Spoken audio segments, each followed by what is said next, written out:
Buenos días, bienvenidos nuevamente aquí a Se Presume Culpable por Radio Vox, como siempre, todos los sábados de 9 a 10 de la mañana. Mi nombre es Alejandra Ojeda Garnero y los voy a acompañar, como siempre, hasta las 10 para hablar de algunos temas que tienen que ver con...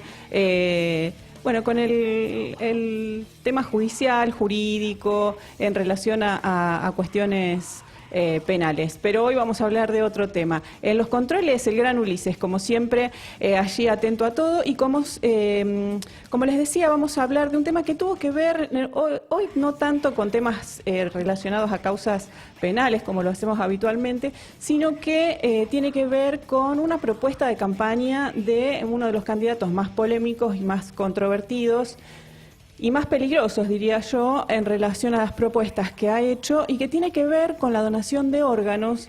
Y para hablar del tema, obviamente, hemos convocado al doctor Armando Perichón, director del Cudayo, quien es una de las personas que más conoce del tema, obviamente, porque hace años que está en este tema. Y bueno, ya le damos la bienvenida. Lo tenemos, Ulises, ya conectado. Buenos días, doctor Perichón. ¿Qué tal? ¿Cómo están? ¿Cómo le va? Bien, muy bien. Muchas gracias por esta comunicación. Un No, sábado por favor. a la mañana, medio complicado, pero bueno, muchas gracias. No, por favor.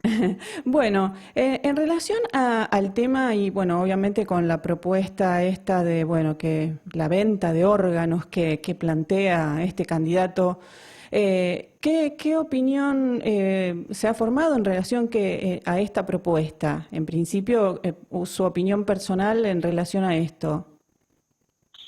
Bueno, la verdad que todos los organismos de procuración de órganos del país, no solamente ahora, sino al principio cuando este señor empezó con estas ideas, salimos a cruzar una cuestión que es imposible de realizar.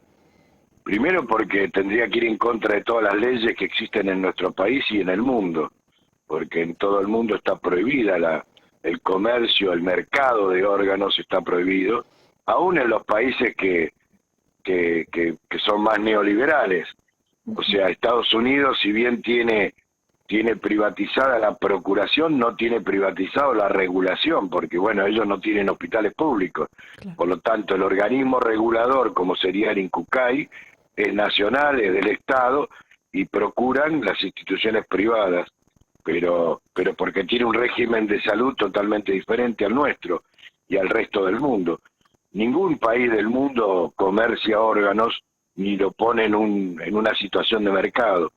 Así que la verdad que habría que cambiar las leyes argentinas, las leyes internacionales para poder hacer esto, porque en el 2010 justamente Naciones Unidas hizo una convocatoria para todos los países para discutir este tema y se firmó un acta que se llama Declaración de Estambul, donde justamente se prohíbe y se insta a los países a regular fuertemente y con grandes multas e inhabilitación, etcétera, a los que de alguna manera fueran descubiertos haciendo este tipo de maniobras delictivas. Así que nos parece que es un despropósito. Yo lo he escuchado en estos días al candidato y vos fíjate que cada vez que le preguntan cómo haría algo y que sabe que no lo puede hacer porque no tiene mayoría en las cámaras ni nada para poder cambiar las leyes, Claro. habla de hacer un plebiscito. Bueno, lo único que falta es que haga un plebiscito para que la gente pueda vender y comprar los órganos, ¿no? Sí, realmente terrible. Y aparte, impensable, ¿no? En una situación de este tipo en cualquier parte del mundo. No, Existe. bueno, pero lo Sí. que hace él es tirar estas propuestas disruptivas que por lo visto prenden en un montón de gente, ¿no? Lo cual es preocupante también. Sí, con lo cual, en el hipotético caso que esto llegara a concretarse, ¿cómo se aplicaría, no? Y aparte, ¿quiénes tendrían acceso? Porque hoy en día sabemos que la donación de órganos no hace distinción de ningún tipo y esto sería solamente para el que pueda, el que esté en una gran necesidad económica, ofrezca los órganos para venderlos y el que tenga la posibilidad de hacerlo porque tiene un gran poder adquisitivo pueda adquirirlos. Esto hablando obviamente en un hipotético caso de que pudiera concretarse. Mire, Naciones Unidas estudió el tema. Por eso yo te decía la Declaración de Estambul del 2010 fue porque Naciones Unidas había detectado en algunos países clandestinamente la compra y venta de órganos. En países muy diferentes a los nuestros, países muy pobres justamente, Claro. donde la gente pobre se planteaban estos actos delictivos de comercializar los órganos. Las organizaciones fueron detectadas por las estados, y cuando se investigó en Naciones Unidas el hecho, fíjate vos que coincidía con lo que vos decías, fueron órganos o donantes de órganos de países muy humildes. ¿Y a dónde fueron a parar esos órganos? Fueron a parar a los países más desarrollados y más ricos del mundo, a pacientes que estaban en esos países. Sí. Por eso Naciones Unidas tomó esta problemática y reguló para todos los países del mundo lo que yo te decía antes a partir de la Declaración de Estambul. Pero efectivamente, lo que se pudo demostrar en ese momento en el mundo fue que justamente los países más pobres, los donantes de los países más pobres, abastecían de órganos a los países o a los receptores de los países más ricos. O sea que tendríamos que, si esto sucediera, cosa que yo creo que es impensable, Sí. pasaría esto que vos estabas mencionando recién. Doctor, ¿se presentó un proyecto en diputados para una modificación en la ley de trasplantes, de la ley 27447 en estos días? Sí, en realidad es un proyecto de ley que avala la ley vigente, la ley Justina, que todos conocemos por Sí. ley Justina, que yo ahí quiero hacer una reflexión, ¿no? Porque fíjate vos que una familia que pierde a su hija, nada menos que a su hija, Sí. y que frente al dolor inmenso que debe ser eso, propone cambiar la legislación de nuestro país y hacer una ley nueva, 27447, ley Justina.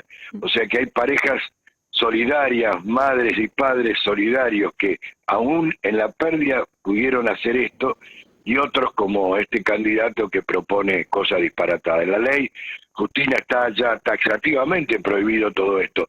En todas las leyes del andamiaje jurídico que tiene la Argentina está prohibido la venta y la comercialización de órganos. Pero lo que hace la modificación esta que proponen en la Cámara de Diputados es aumentar incluso las penas para este tipo de prácticas y regular más todavía fuertemente para poder investigar este tipo de hechos y que de alguna manera no se puedan llevar adelante. Y lo que busca también es endurecer un poco, aumentar un poco las penas para quienes realicen algunas cuestiones, digamos, vinculadas, digamos, que violen la ley, ¿no? Claro, exactamente. Eso es lo que busca la modificación de la ley. Aunque, insisto, las penas ya estaban en la ley anterior, en la ley Justina. Lo que hace esta modificación es aumentar aún más las penas. Bien, inclusive para los profesionales, ¿no? Para todos, para los profesionales, para los equipos de salud, para los particulares, para las instituciones hospitalarias, sanatoriales, etcétera, ¿no? Todos los que puedan intervenir en estas situaciones. Bien, bueno, la legislación actual es la ley Justina, ¿no? Que todos ya, esto cambió, ¿no? Antes había que manifestar la voluntad de ser donante, ahora todos somos donantes si no lo queremos debemos expresar que no queremos serlo. Esta modificación tiene que ver con la ley Justina. Sí, en realidad la Argentina desde la primera ley de trasplante, allá por el año 78, que fue la primera, siempre apostó a la donación en forma voluntaria, o solidaria. O sea, vos te tenías que inscribir como donante de órganos. Claro. En la medida que fue pasando el tiempo, los países en el mundo, no solamente en Argentina, fueron viendo de la necesidad de hacer un consentimiento presunto, o sea, presumir por datos estadísticos que teníamos en las poblaciones, presumir que todos podíamos ser donantes. La ley anterior, antes de la ley Justina, decía, el articulado decía que todos somos considerados presuntos donantes, salvo una última opinión del fallecido. Eso modificó toda la andamiaje de lo que queríamos hacer, porque ¿cómo hacíamos para saber la última voluntad del fallecido? Bueno, para poder saberla teníamos que entrevistar a la familia. Entonces la familia tomaba un rol nuevamente de definición de la donación de órganos. La ley Justina lo que hace es cambiar ese artículo, entre otros, cambiar ese artículo y decir, todos los mayores de 18 años son donantes de órganos.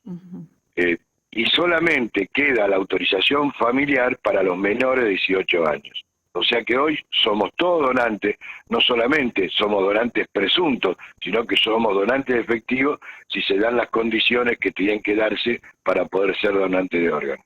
Bien, sí, porque hay cierta confusión, ¿no? A partir de este cambio de la ley Justina, de que, bueno, ¿cómo que todos somos donantes? Por ahí uno lo charla con distintas personas y tienen cierta confusión en esto. Es importante, ¿no?, aclararlo, de que, bueno, hoy todos somos donantes, salvo que expresen lo contrario.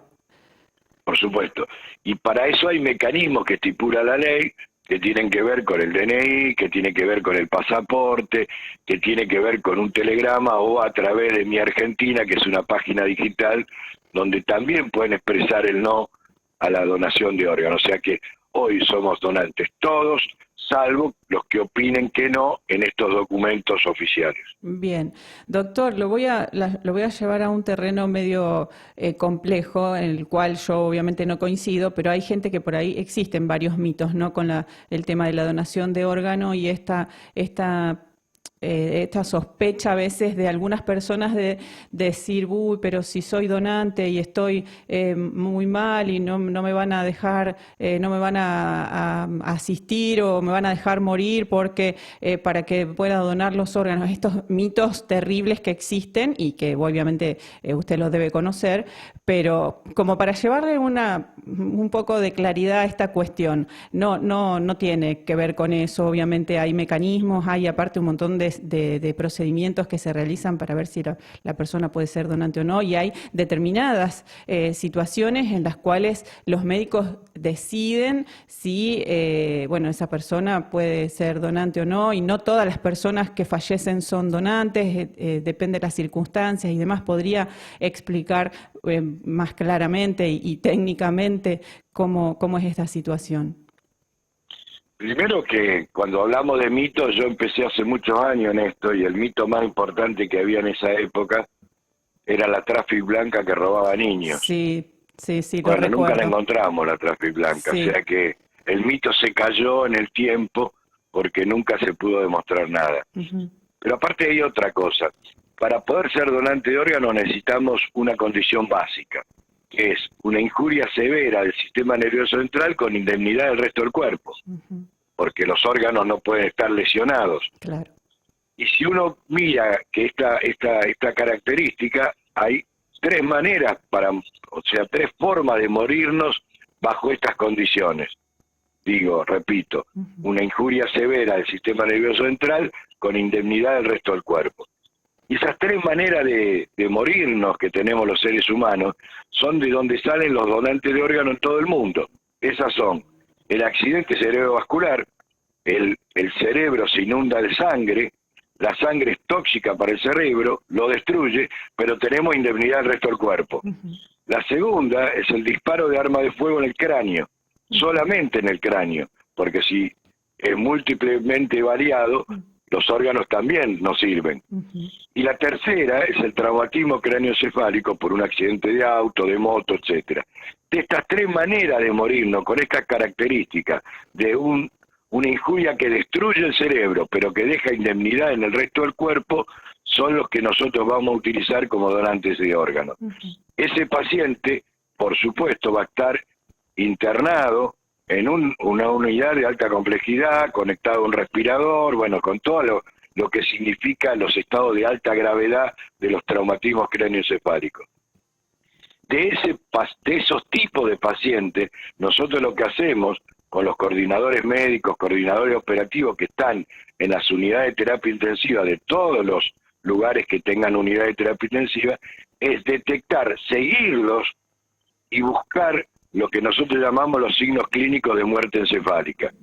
Una vez detectado que este paciente que entró en coma, que profundizó su coma y entró en muerte encefálica por estos signos clínicos, el CUDAIO en ese caso hace toda una serie de estudios para demostrar que el cerebro ya no existe.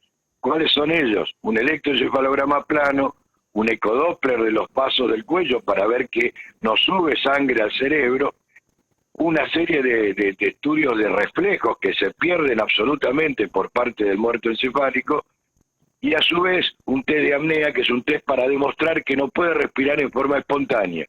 Cuando todas estas condiciones se dan, se lo declara muerto recién ahí. Y recién ahí se pasa al procedimiento de la procuración de los órganos.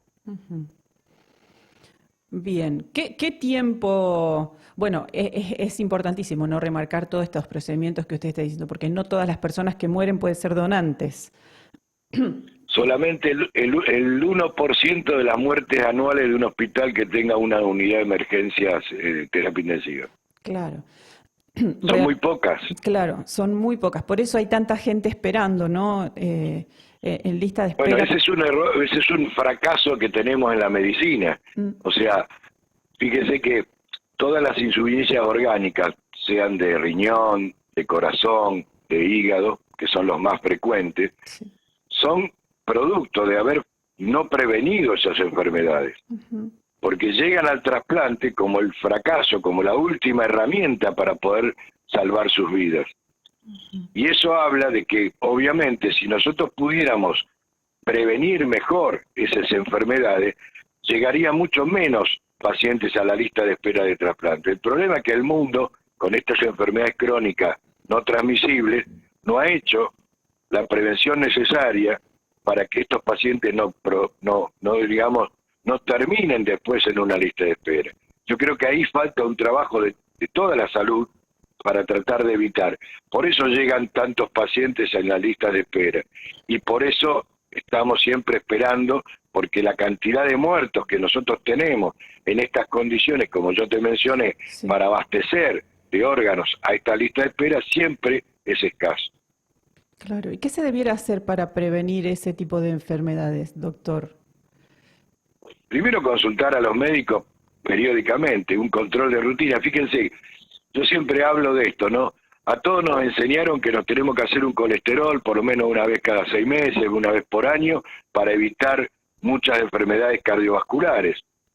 Bueno, para evitar las enfermedades renales con una análisis de orina y una análisis de sangre, de creatinina, podríamos evitar muchas cosas de estas insuficiencias renales que llegan al término del trasplante.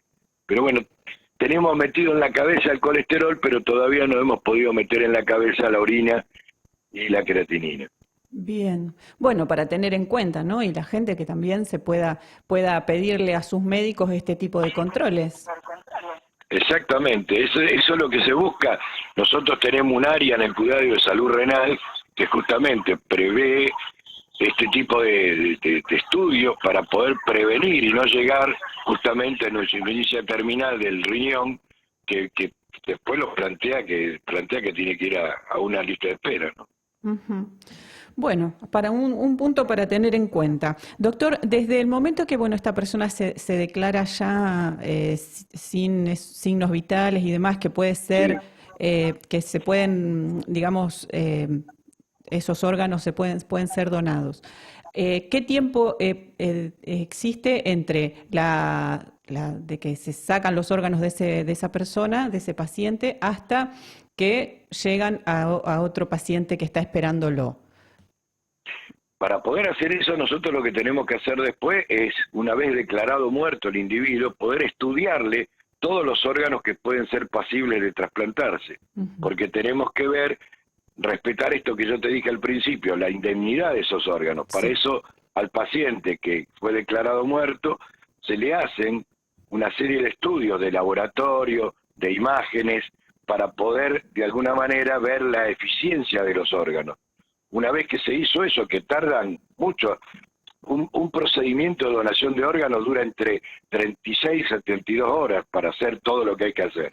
Hay que descartar que ese paciente pueda transmitir virus que vayan y viajen con el órgano, por lo tanto hay que hacer una serie de pruebas de laboratorio de alta complejidad para detectar virus que el paciente no sabía que tenía, porque no tenía todavía la enfermedad, no había manifestado la enfermedad.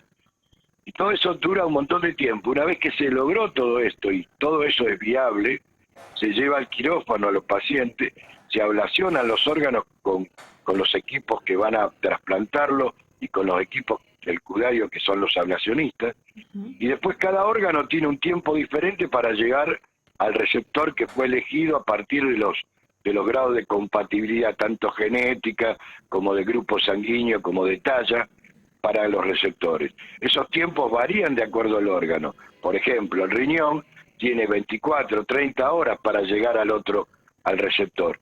Pero el corazón o el corazón pulmón en bloque tiene 4 horas nada más para llegar de un lado al otro. O sea que cada órgano tiene tiempos diferentes para que después pueda ser trasplantado en el receptor. Bien. ¿Y cómo se estudia la compatibilidad? ¿Cuáles son los puntos de compatibilidad para que un órgano de ablacionado pueda llegar al receptor, para que quien lo pueda recibir? ¿Cómo se determina eso?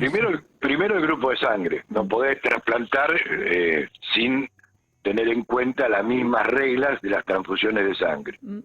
O sea que ya ahí tenés una compatibilidad que descarta. Si yo soy grupo A, voy a descartar un montón.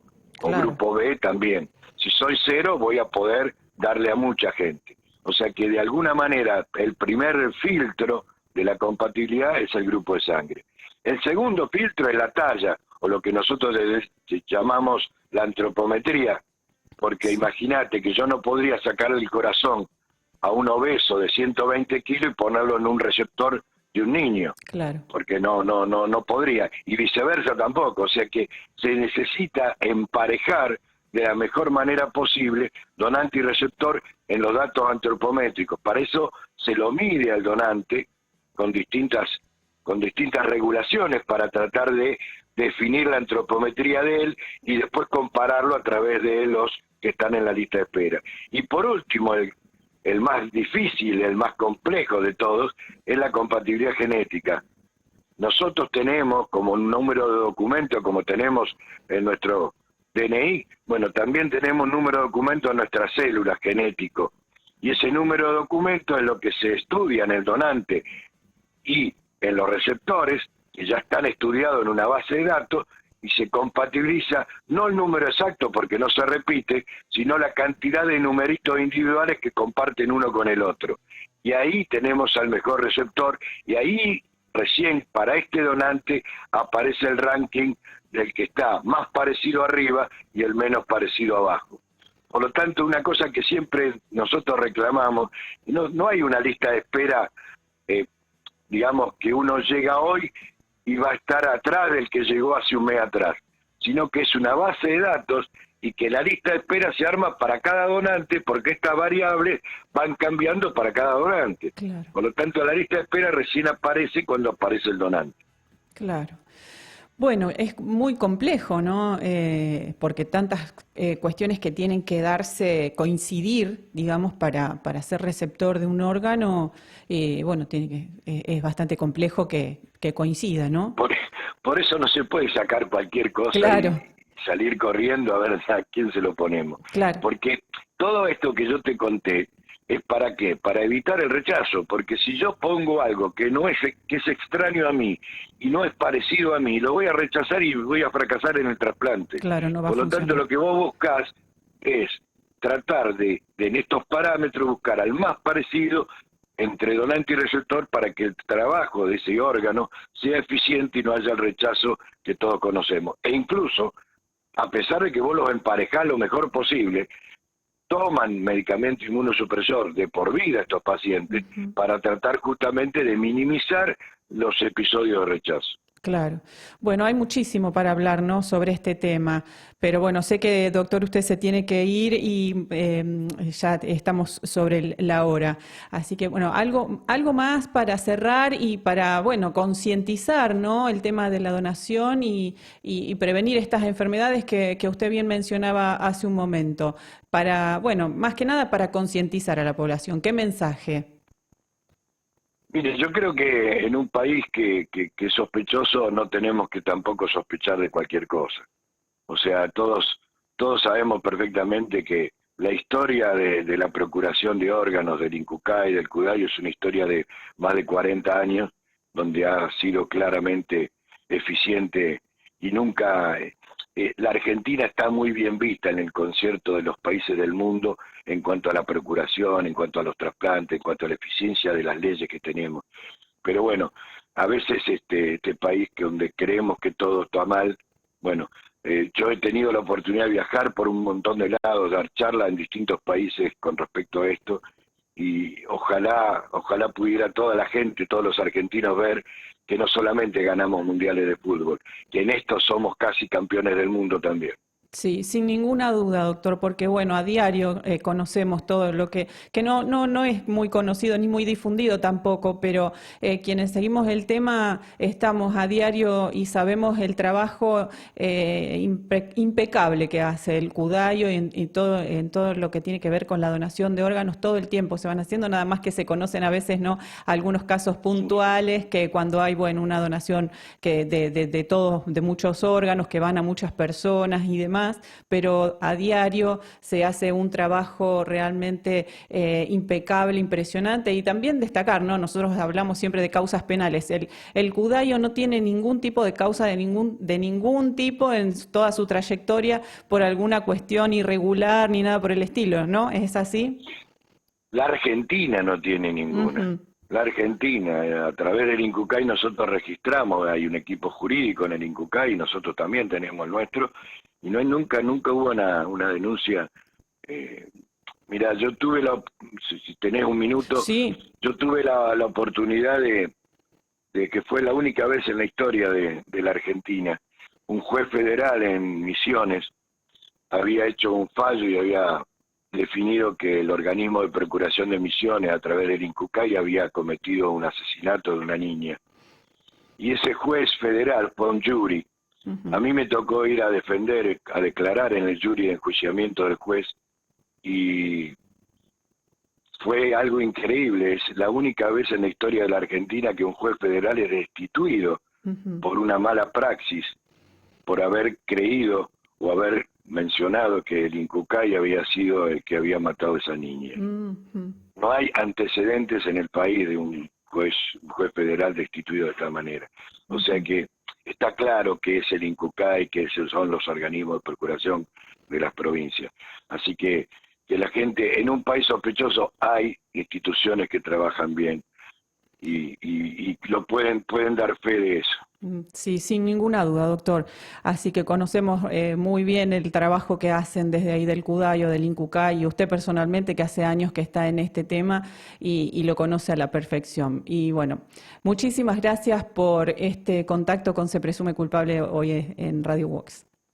No, perfecto. Hasta luego. Buenos días. Buen día. Hasta otro momento. Muchas gracias. Bueno, un tema, ¿no? La donación de órganos, pero sobre todo estos mitos, ¿no?, que hay alrededor de esto y estas propuestas alocadas que no tienen nada que ver con la realidad y que, bueno, obviamente no se van a llevar a cabo porque es imposible, como decía el doctor Perichón, violar todas las leyes, tanto nacionales como internacionales, en relación a este tema. Y es algo totalmente aberrante, sin ninguna duda, impensado y totalmente descabellado. Así que bueno, nos quedamos con las palabras del doctor Perichón, que una palabra completamente autorizada para hablar del tema, porque hace años que él está trabajando en todo lo que tiene que ver con la donación de órganos y, como lo decía, ¿no?, de una forma intachable, impecable, que no tienen absolutamente una sola denuncia por ningún tipo de situación irregular. Así que bueno, Ulises, ¿te parece que nos vamos a una tanda y después seguimos en Se Presume Culpable?